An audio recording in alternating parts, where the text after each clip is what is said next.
Okay, guys, how you doing? It's Liam Thompson here. Welcome to the Fitness Business Authority podcast, episode 4. And today I have a very special guest, a guy who I personally think is a legend in the fitness industry when it comes to helping personal trainers and fitness businesses grow. Please give it up for Pat Rigsby. Pat, do you want to introduce yourself? Say hi, tell us what you do. Legend. That's funny. You got to be old to be called a legend, right?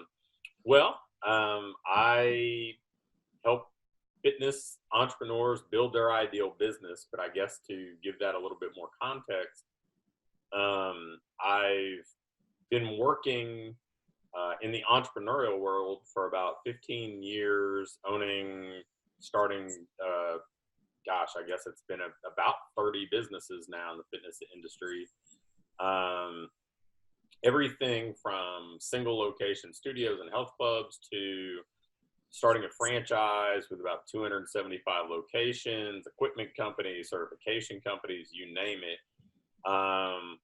And then, what I kind of figured out along the way was that sometimes I would lose track of why I started a business in the first place. And that was to work with the people that I wanted to serve, have the type of impact I want to have, but also to enjoy a lifestyle that I had more control over, so I could, in my case, spend a lot of time with my family, and then certainly meet a lot of my financial goals. And so that's what I teach other entrepreneurs to do now. So when you say you teach other entrepreneurs, are you working exclusively within the fitness industry, or do you work with other entrepreneurs? I would say it's about 85% fitness, 10% like health, like physical therapists, private practice owners, and then 5% is just kind of here and there. There are some sports performance businesses. There are a few people outside of fitness here and there that I've had referred along, people that are in real estate or something else, but that's certainly the exception, and that's more of I'm doing someone a favor type of thing. That's certainly not who I pursue or even prefer. So what do you see as the biggest challenge that these business owners come to you with when they want to work with you? Well, most people in our industry got into the fitness industry because they were passionate about fitness, right? They didn't get into our industry and decide to be a business owner because they necessarily had an extensive business background. They didn't really have kind of a vision for what great business looked like. When somebody opens up like a franchised fast food restaurant or something, it's not because they really enjoyed grilling hamburgers on the back deck, right? It's because they see a business opportunity and they want to have a systematic, scalable business that allows them income and freedom and lifestyle. Whereas we really, by and large, have kind of pursued our passion and then try to learn business to catch up. So I see so many people coming in that are great at their craft, are even in some cases okay at getting clients, but they don't necessarily know how to scale. They don't know how to kind of shift into playing the roles they need to play in the business instead of playing every role.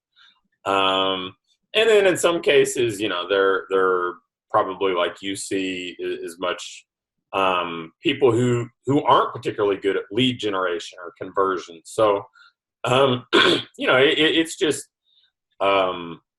their background is fitness, and so we're trying to fill in the gaps on how to turn that into a successful business. Yeah, I 100% agree with that. I mean, something that we see is the transition that personal trainers make from being a working trainer in a gym, and then they decide that they want to open their own gym or studio, and they think because they find it easy to sell within the gym environment, they really don't understand the intricacies of actually having to go out and do all the marketing themselves. And you find there's a fine line between being passionate about the fitness industry and then having to transition to being a business owner and an entrepreneur. Well, we just don't know what we don't know, right? Like we don't understand um, what goes into running a business, because if you're in a health club, you kind of understand what's happening inside the four walls because the leads are being brought to you, right? You don't understand what's happening outside the four walls to get the leads in the health club in the first place. You don't understand how they paid for the equipment or what their lease terms are. You don't understand much about the margins that you have to have in place to be profitable. You just see a segment of the business. So somebody comes to you or I, and they're often having to fill in the gaps, which, I mean, I get it. I certainly had some areas that I wasn't particularly educated in when I got into the entrepreneurial side of fitness. But fortunately for me, my first career, I was a college baseball coach and a strength conditioning coach. And so as a college baseball coach, it's very much about recruiting or marketing, right? It's very much about marketing and selling. So I had already had a great deal of experience there. So that wasn't an area I was deficient in.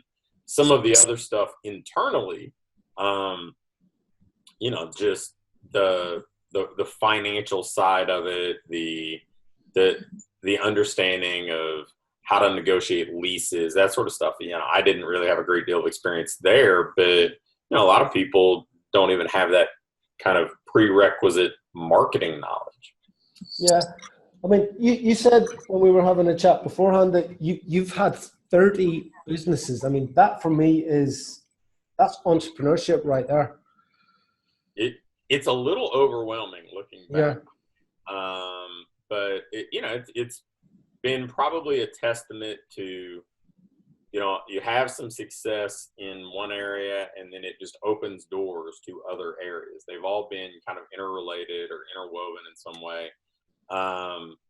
And I think that there's something to be said for doing great work where you are as a kind of a jumping off point or a launching pad to open other doors instead of just seeking out the best opportunity or something like that from the start. Yeah, I mean, something that I suffer from horrendously is shiny object syndrome. I mean, I've had 5 or 6 businesses now. I'm on to business 7, and I'm always looking for the next thing. And I think when you're entrepreneurially minded, that's something that you have to be really careful of. How do you deal with that? I deal with it, right? Like Yeah, it exists. It certainly is something that's there for me. So what I probably try to do better than most is find ways to kind of opportunity mindset back into my own business. Like, what opportunities am I missing on now within the existing business, instead of going out and starting something new and really having to feel like I'm almost starting over. So, are there opportunities in my own business where I'm missing out on reaching more people, on converting leads more effectively, on better serving the people I already have? Are there gaps or problems that the people that I work with face that I'm not adequately addressing? So trying to almost turn it back inward and say, how can I help my people better? cool. Yeah, a little bit of feedback. So, we had a bit of a chat beforehand. We were talking about building your ideal business and fitting your business around your lifestyle. Especially in the fitness industry, you find that if people want to work out, it's before work and it's after work. And sometimes as personal trainers, you can end up doing 15-hour days and missing out on life, really. So what's your advice on that? Well, I do think that we've chosen a profession that doesn't fit into the traditional 9 to 5 work schedule. And so there's some of that we probably have to accept and just be okay with. But the other side is, when you become an entrepreneur, you're taking on a lot of responsibility. You're taking on the risk of, getting a lease, going in debt to get equipment, I mean, you're taking on a lot of the responsibility that a typical employee doesn't. So I feel like you're deserving of maybe a better outcome than those people are, right? And that's fine. I mean, I think there's this continuum of like security to opportunity, and the further you go along that opportunity, there's more risk and more reward. So, but if you're going to do that, you're saying it's my responsibility to make sure I'm getting the outcome that I want. But we don't. We kind of just, instead of being employees to a health club or somebody else, now we're just acting like we're employees to our clients instead of controlling the structure that we want to work within. And, you know, I mean, great businesses definitely control their terms of engagement, right? Like, you don't go to a restaurant that is a steak restaurant that doesn't serve seafood and then say, no, I want lobster today, if that's not something they have, right? I mean, they have their own terms. They open and close at the hours they want to open and close, and then they build their marketing and they build their culture around funneling people into that. And I think we have to do better at that, rather than just kind of be a victim to circumstance and just take any client to pay the bills. Now, I understand when you open up, you kind of have to do what you have to do to get over the hump. But after that, we can't be reactive in building our ideal business. We have to be proactive. We have to make choices and put guardrails in place that keep us moving in the direction that we want. So for me, an example of this would be, okay, I know who I want to work with, and I'm going to market to those people. I'm going to turn down other people that may not necessarily be a good fit, to not only kind of preserve my happiness, but also preserve the culture of like the coaching groups I've created.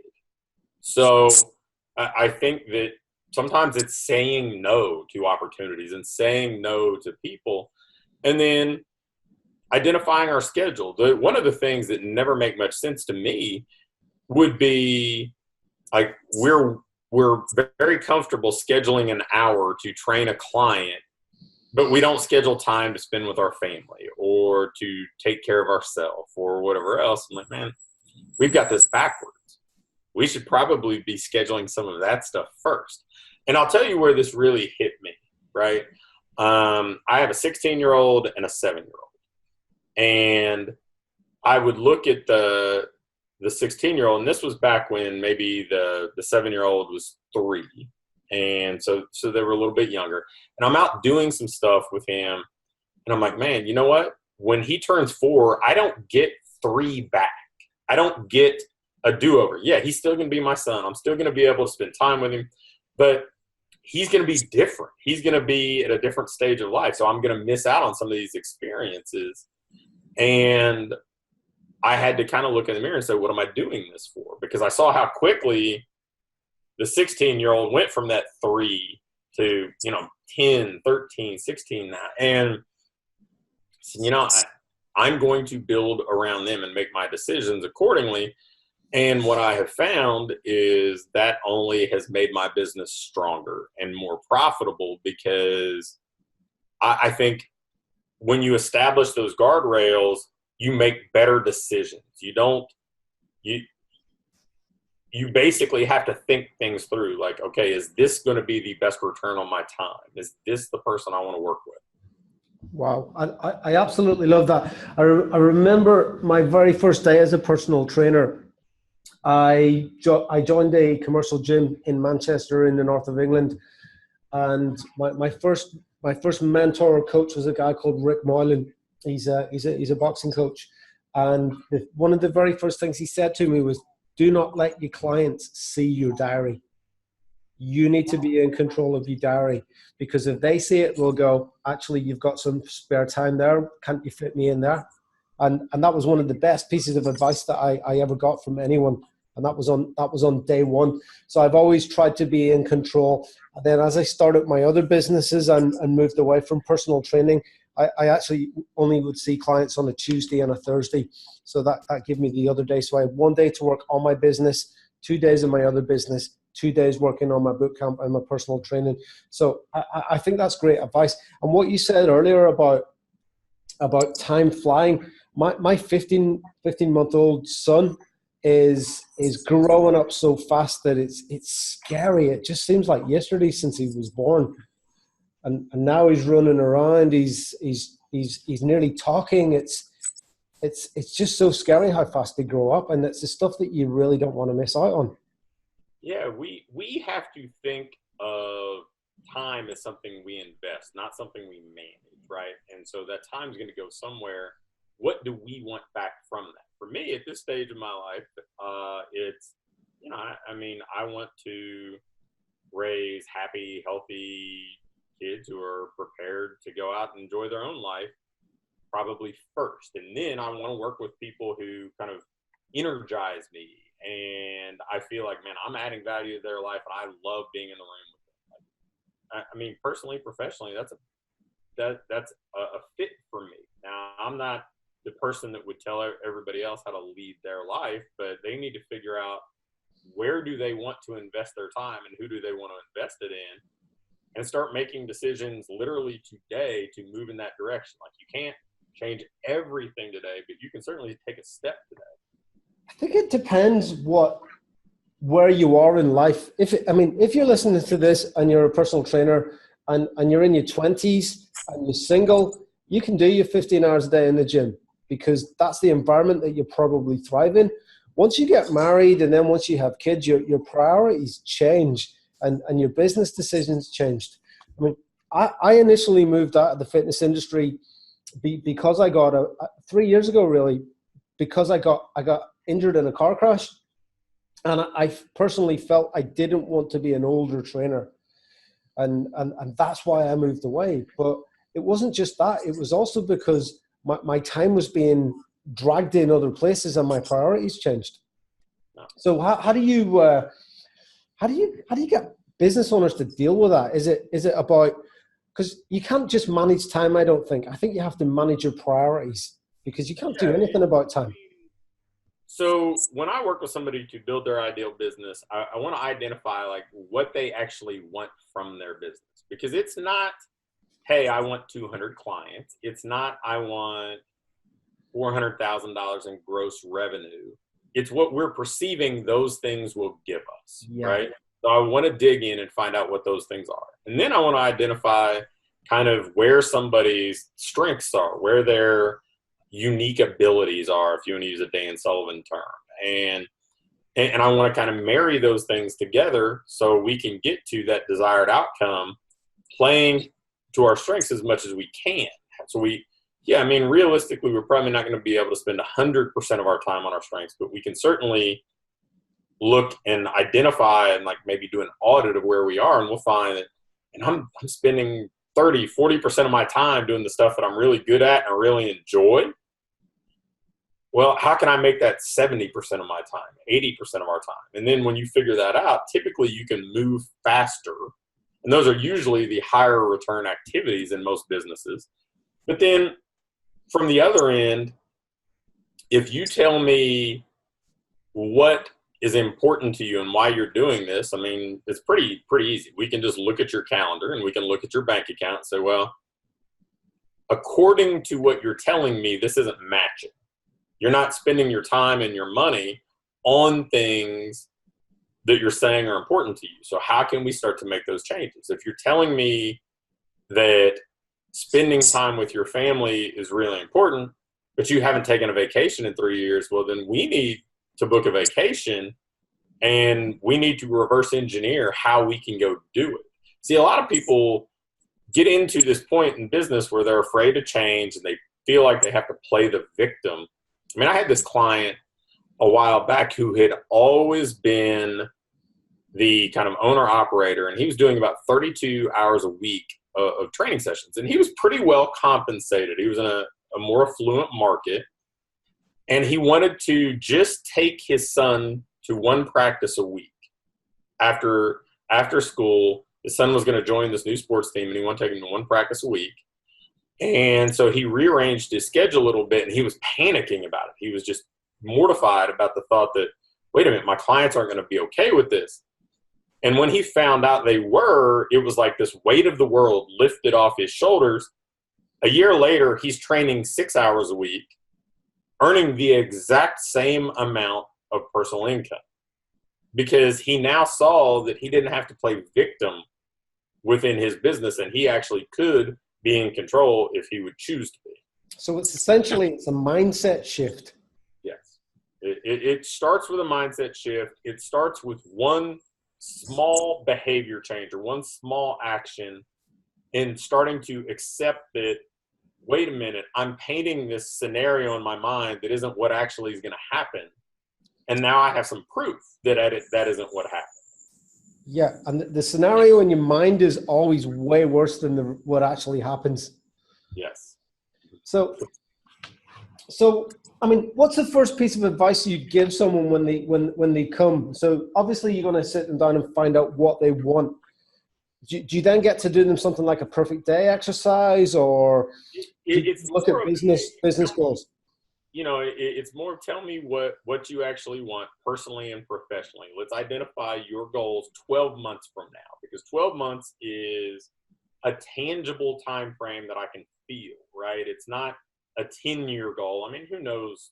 10 years from now, I mean, the iPhone was invented 11 years ago. Think about how much the world's changed, right? Yeah. So a year from now, where do you want to be personally and professionally? Then I asked them, I said, okay, so what do you feel has to change to get there? Because I want them to accept that something has to change. They can't get to this new destination by doing the same thing. Do you find that they already know the answers and you're just getting the answers out of their head?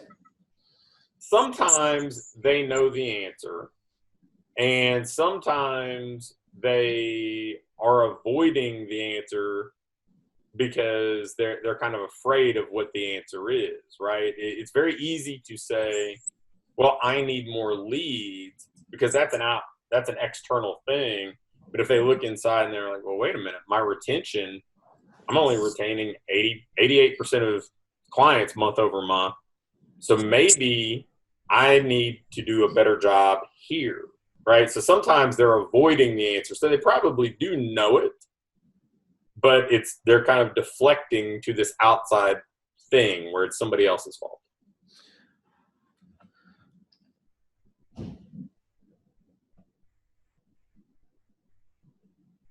We'll edit this bit out. I completely forgot what I was going to ask you. Tega, edit this bit out, please. Oh yeah. So why is it you think there's such a mismatch between what they want and what's actually happening in their life? Is it fear? I mean, it's fear. It's not understanding how to get there. It's not believing they can get there. It's not having a path to get there, right? I mean, you think about what we do with clients. It's the exact same thing, right? We assess where they want to go. Then we do an assessment to see where they are. We build a plan to get them from this point to the desired destination.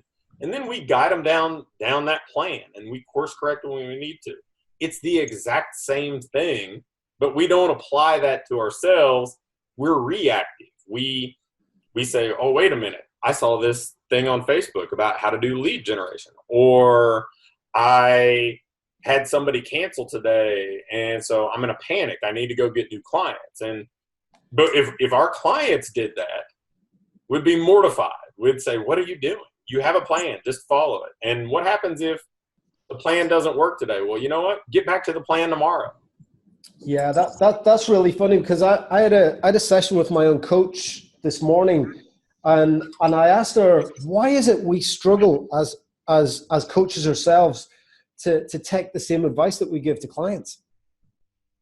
Yeah, I think that the world would be a lot more intelligent place and probably a lot more successful place if people took their own advice, because a lot of times the stuff we tell other people is really good, but we aren't doing it, right? So, I mean, we get into business thinking that, hey, I want to help people, but then we make our, like, this is a pet peeve of mine, and I think this is one of the reasons fitness businesses struggle, why most fitness businesses never last 5 years, is they make everything about either themselves or the training tool or the program or the format. It's about the clients. It is 100% about the clients. The people are coming to you because they want a benefit, and we're trying to reroute it and make it about a kettlebell or a sandbag or a suspension trainer or a boot camp format or a transformation challenge.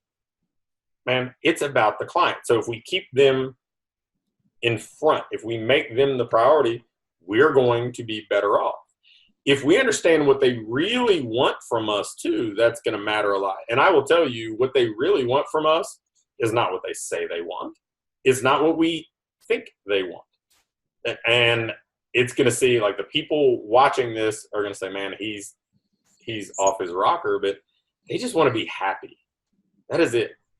And here's how I can tell you to get your own kind of like circumstantial proof here, right? Some evidence. Look at all your most successful clients. Are they all people with like really low body fat levels? The people that you enjoy most, the people who are your best clients, are they the strongest, most fit, athletic people that you've had? Are they the leanest clients you've had? Never. Almost never. They're the people who get fulfillment from showing up 2, 3, 4 days a week. They feel some accomplishment by spending time with you and like, hey, I did something for myself today. They enjoy being connected. They enjoy being part of a community. They feel important by being with you. They feel like, wait a minute, I'm at a place where people actually care about me and want me to thrive and succeed. And that's the stuff that makes them happy. And we think that it's about their macros, or we think it's about whether or not we just got a new rig or new equipment. Man, it's not that stuff. Yeah, sure, it's neat. And I'm talking about general fitness clientele. Like, if somebody's in pain, alleviating their pain alleviates unhappiness and makes them more happy.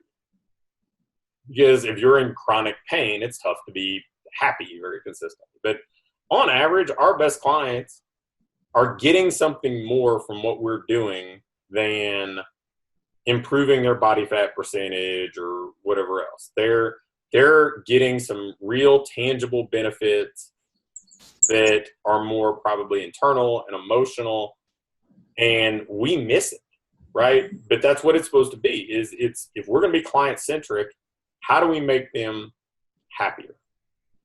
If you do group fitness, especially, this is very important, because people might initially come because they're looking for some sort of transformation, but once they get in and they discover the community and the fun, I think the fitness and all the exercise side of it becomes secondary. I think. Well, think about the concept of a transformation too, right? It's, okay, I want to lose 20 pounds.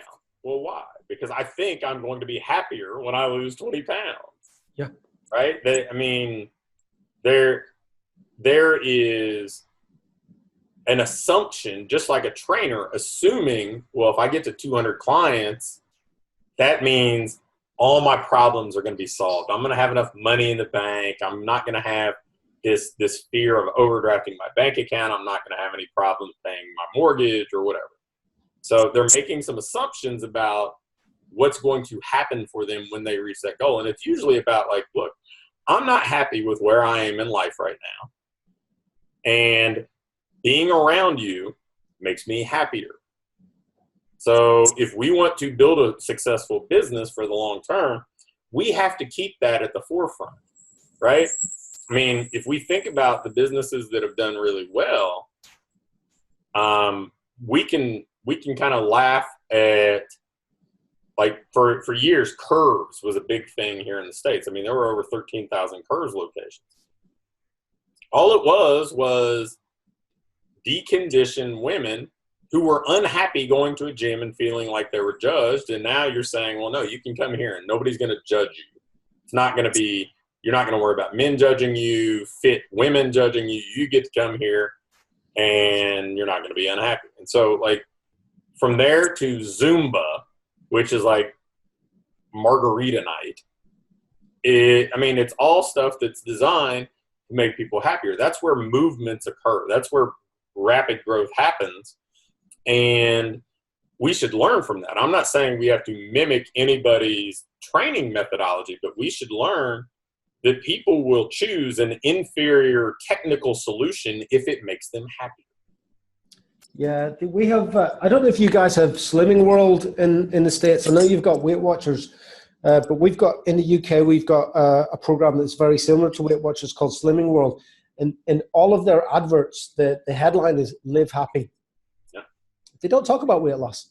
They talk about happiness, that's what people want, right? That's what they want. So if we want to be successful, if we want to build our ideal business, we probably need to think about, like, who do we want to work with? Who are we going to help make happy? Now, sometimes if we're talking about performance, somebody's professional athletes or whatever else, it's a little different, but still people are going to choose environments. Like, very rarely will people sustain a behavior voluntarily that doesn't make them happy, right? They may do it temporarily to get an outcome, but they're not going to do it for 3 years, right? So if we want people to stick around, better figure out how to make them happy. And in fact, like when I talk about building the ideal business, we have to, like, one of the mistakes people make is they try to chase trends and fads. I'm not saying you should ignore that stuff, because if you can, like the people who figured out Facebook ads first, they reaped some rewards from that. But let's think about, like, what won't change. Well, people are always going to want to look and feel better, right? I can show you advertisements from 1900 where people wanted to look and feel better. People are always going to do better with accountability. That's why buying workouts in magazines and things like that, it's kind of a losing battle. In fact, people will always do better with coaching. But think about the other things that never are going to change. People always want things more conveniently. That's how fast food became a thing, right? Because wait, I can have food for my family instantaneously instead of preparing it for an hour. Nobody really cared about the quality or whatever else. It was like, I want convenience. Amazon has played off this to no end with Prime and even one-day shipping. And now here, at least here in the States and a lot of places, you can get groceries delivered to you within 2 hours. Wow. And, people are always going to want to be part of a community and feel valued and connected. They're always going to be in a position where they want to feel important. Like if we want to build a successful business, we make it client-centric, and we think about those things. What isn't going to change? And that gives us a pretty good foundation. Then if we work with the person we want to work with, right? The people who, working with them makes me happy, and we do it on our terms, on the schedule that we like to play, playing the role we have. Now we've got a business that not only is sustainable, but it's pretty close to what I'd call ideal. And it's the type of thing that you want to scale. I guess you could call that win-win for everyone then. The clients are getting what they want. The business owners, coaches are getting what they want. Everybody's happy in that equation. Yes. I had a conversation last week with one of our clients, and what they'd previously been doing is 12-week rapid transformations, and they were getting amazing results. But what they were finding was that people would get to the end of the 12 weeks and they either never wanted to set foot in the gym again, or that they said, right, I'm done now. I'm going to have a little break. I'll come back to it in a couple of months. And there was no continuity, no continuation. And I think that because as coaches and fitness business owners, we are bombarded by other coaches and gurus in fitness business, six-figure all these people promising all this. I think that is something that we've fallen into, that trap of offering these 12-week courses, and it's not sustainable, I don't think. Well, no, because we're saying delay gratification for 6 weeks, 12 weeks, and people may be willing to do that for a while, but they're not going to do that indefinitely. And if that's the only experience they have with you, they're seeing it in a way like, hey, you know what? Yeah, they helped me get lean, but I don't like coming here. Yeah. So nobody's going to say, well, I don't like coming here, so I'm going to keep coming here for the next 18 months, 24 months, 36 months. So that's why you have to create community. So you said something about 5 minutes ago, and it really resonated with me. It was about why, as trainers, we're more interested in selling kettlebells and sandbags and battle ropes and the system and the training and strength and conditioning. And for me, even using words like strength and conditioning, it confuses the public because they don't know what that means. And obviously we know that when people are confused, they won't buy. So it's really important to try and do some research on who you want to target and actually speak to them in their language. And I don't know if you've read this, but one of the books that we recommend at the minute is called Building Your Story Brand by Donald Miller. Yep. It's probably my favorite book at the minute because it talks about how personal trainers, not just personal trainers, business owners, they need to be less Batman and more Alfred, basically. Yeah. What's your thoughts on that? I'm assuming you agree with that. I think that's probably as straightforward as somebody can make it, right? Because we think we're the hero. We're not the hero. We're the guide, right? And we also are we're basically imposing the things that interest us and excite us on the clients. I mean, selling the tools and everything else. I mean, think about how faulty the logic is of saying, well, I'm a kettlebell gym. Well, all I have to do to be a parallel direct competitor with you now is to go to an equipment company and order a bunch of kettlebells. Mm-hmm. It doesn't take any new skill for me to say that, right? And it's not about the client. It's about the equipment. I mean, it's something that we don't like as consumers, or we don't even think about as a consumer. We think about the experience, what we get. Like, I ask people all the time when I'm speaking or in a meeting, and I'll ask them, when was the last great restaurant, or when was the last time you went to a great restaurant? And they'll, who knows what the answer will be, but I'll say, okay, so what culinary school did the chef go to? Yeah. But we're so eager to put all these acronyms behind our name. All they cared about when they went to this restaurant was, what was my experience like? What was the service like? Was the food great? That's what people want, right? They want their outcome. They want a great experience. They want what they paid for and to feel great about it. And we're busy selling acronyms. I mean, that would be like somebody saying, well, here is the oven we use to prepare this. Here is the silverware. It's like, what? No. I want my outcome, and I want to feel great about it. I love that acronym. That is absolutely brilliant. And the other thing is you don't go to a restaurant and check out how insured they are. Because one of the selling tools that lots of personal trainers use is that they're fully insured, the equipment that they use, their certifications, what schools they went to. And all you want to do is you want to get the results. You don't really necessarily care what the trainer does. So something that we say to our clients is that they don't care what you do. All they care about is what you can do for them. Yes. They want the results. Pat, I'm going to ask you one last question, and then we're going to find out a little bit where we can find you. And I've been asking everybody on this so far. If you could I'm going to put you on the spot a little bit as well. If you could recommend one book to fitness entrepreneurs, small fitness business owners, what would it be? One book. One book. How to Win Friends and Influence People. I've never read that, but I bought it at the Amazon bookstore in New York last week, so I'm going to get into that this week. Dale Carnegie. The average person in our industry what's great about that book is it Yeah. puts the spotlight on the person that you're with. Yeah. So that's a great tool that we could all benefit from. Oh, brilliant. Pat, it's been an absolute pleasure. Thanks for coming on today. As I said, I know you're really busy. Where can we find out a little bit more about you and what you do, and how can people get in touch? PatRigsby.com is the easiest place. I mean, I've got plenty of stuff there, from previous episodes of podcasts to newsletters. I've written a daily newsletter for over 12 years now without missing a day. So a lot of them get archived there. Bunch of free resources. And then if somebody wants to reach out to me directly, pat@patrigsby.com is probably the easiest way to do it.